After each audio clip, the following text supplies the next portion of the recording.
Ayun, pagpalang araw po ng Sunday sa ating lahat. A blessed Easter Sunday po sa ating lahat. So, tamang-tama po yung topic o katanungan ng ating isang kahabi sa pagmamanok. So, bakit daw po ba ang tagal ng egg-laying interval ng kanyang alaga? Umaabot daw po yata ng 3 to 5 days. So, normally po kasi, ang egg clutch po ng mga inahin is 24 to 26 hours, fertile or infertile, given na may kapares po sila or wala.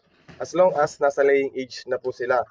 So maraming factor po tayong kino-consider. So pwede rin po kasi physical feature ng ating manok since ang ating mga alagang serama, lalo na po kung show quality sila, sobrang liyad po. So madami pong nagsasabi talaga kahit yung mga expert na breeder sa serama na mahirap daw po sila i-breed.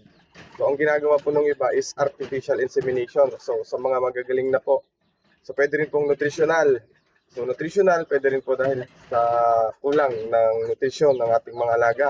Pwede rin pong viral, kagaya po ng infectious bronchitis o Newcastle disease or ano pa pong mga sakit. So, yun po ang ilan sa mga factor na nakaka-affect po dun sa egg interval ng ating mga alaga. So, hopefully po makatulong sa ating mga kahabi. So, happy Easter Sunday po ulit. Maraming salamat po.